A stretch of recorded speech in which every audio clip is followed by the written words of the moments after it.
What if I told you that one of the absolute best strategies for dealing with the stress of our insane modern world wasn't cooked up in some lab, but was actually written down almost 2,000 years ago in the private journal of a Roman emperor? Let's get right into it, because we're about to unpack a truly timeless mental hack for finding your calm right in the middle of any storm. Yeah, it sounds a little strange, right? What could a simple little cupcake possibly have in common with a Roman emperor? Well, this image actually gets right to the heart of what we're talking about today. Marcus Aurelius, the emperor we're discussing, once wrote, "Very little is needed to make a happy life." He knew that real happiness isn't found in conquering nations or having unlimited power. It's found in simple things and in wanting the right things. It's all about figuring out what actually matters and just letting the rest of it go.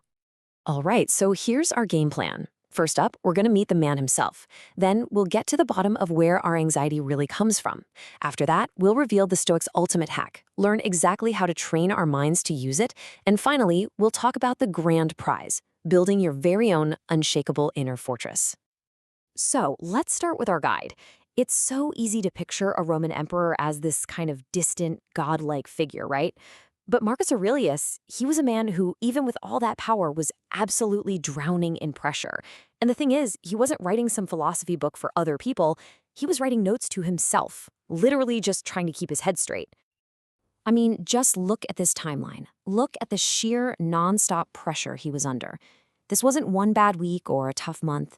This was nearly 2 decades of one crisis after another.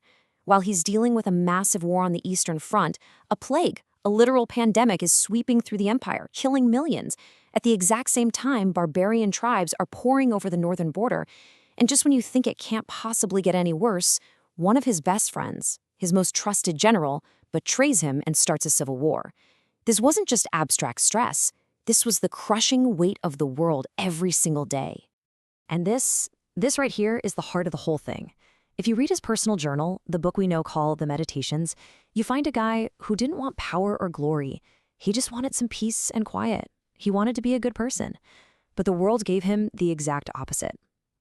And that's exactly why his advice is so legit.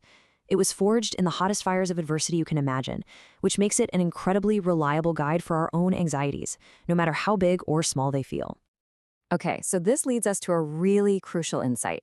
To survive all that chaos, Aurelius knew he had to figure out what the real problem was. And what he realized was that the problem wasn't the wars or the plague. The problem was where he was choosing to put his mental energy. And that's a lesson that applies to every single one of us today. I want you to really think about this for a second. You're stuck in traffic. Is the stress really coming from the line of cars? Or is it coming from that voice in your head, the frustration, the anger, the constant thoughts about how you're going to be late? Aurelius and the Stoics would say, 100% it's the latter. The traffic is just traffic. It's neutral.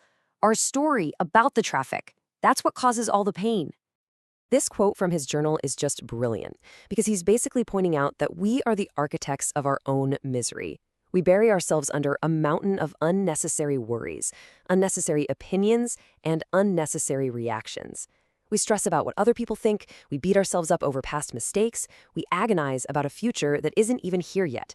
And Aurelius is asking, what if you just stopped? What if you just cut all of that unnecessary stuff away?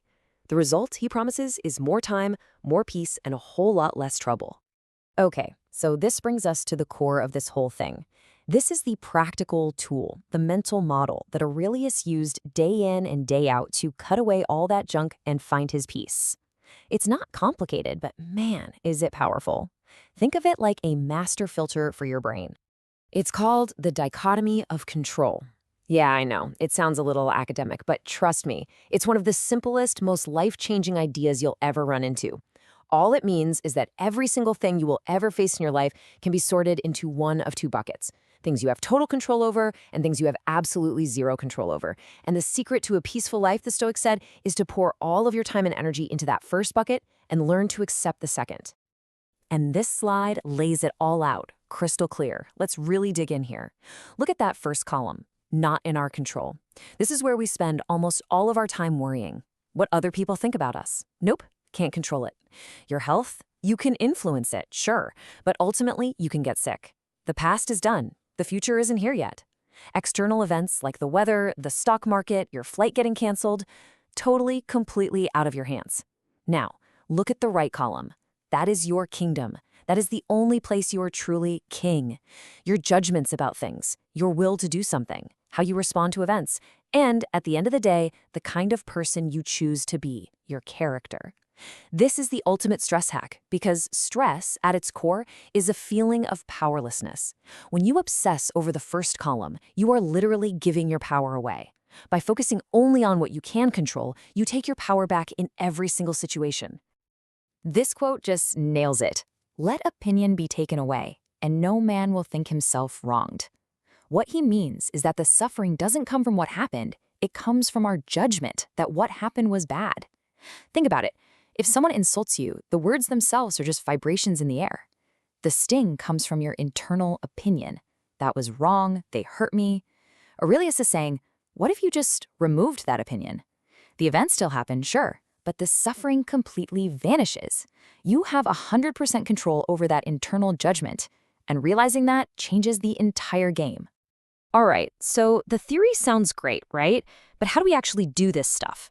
How do we take this 2,000-year-old idea and make it work when we're freaking out about a deadline or getting annoyed with our family? Well, Marcus Aurelius wasn't just thinking about this stuff. He was practicing it, and we can too.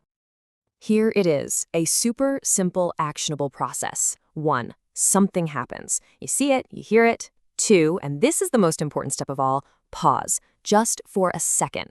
This is where you create a little bit of space between what happened and how you react. This is your superpower. 3, in that little space you've created, you ask the magic question. What part of this is actually up to me?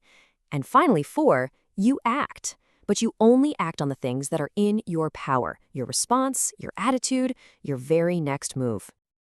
So, let's use a classic example that drives everybody nuts. You're driving, minding your own business, and someone just swerves right in front of you, no signal, forces you to slam on your brakes, your heart is pounding, you're instantly furious. Okay, in this moment, what is truly in your control? Let's run it through our filter. You cannot control that person's terrible driving. You can't control that you were delayed by 3 seconds. You definitely can't control what they think of you. Wasting even 1 ounce of mental energy on those things is, from a Stoic perspective, just pointless self-torture. But what can you control? You can control your judgment that you've been disrespected. You can choose not to fly into a rage. You can choose not to lean on the horn or tailgate them and make a bad situation worse. You can control your focus and bring it back to what matters, driving safely. And most importantly, you can make the conscious choice to just let it go and not let that one person ruin the next 10 minutes of your day. That is where all your power lies. So, what's the end game here? What's the point of all this mental training? It's not just about handling traffic better. It's about building something deep, something profound and unshakable inside of yourself. And Marcus Aurelius had a really cool metaphor for it. He wrote that the best place to take a vacation isn't some beach house or a cabin in the woods. The best retreat is into your own soul. But the key part of that quote is the phrase beforehand provided. This isn't a place you can just pop into when things get tough. It's a place you have to build, brick by brick. Every single time you practice that pause, every time you ask, is this in my control? You are stalking that inner retreat with calm, with reason, and with wisdom. And that's what this is, the inner citadel. It's a fortress in your mind. Now, this doesn't mean bad things will stop happening to you. Remember, Marcus Aurelius was dealing with war and plague after he figured this stuff out.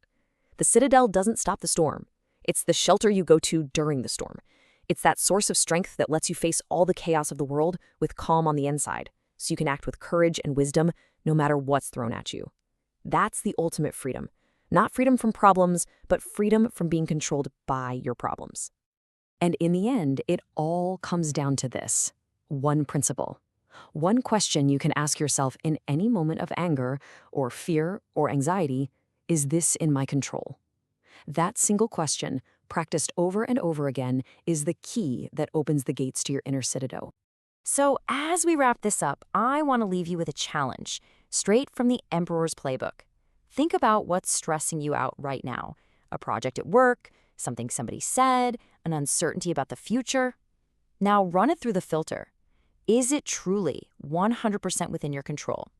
If the answer is no, what would happen if you made the conscious choice right now to just let it go?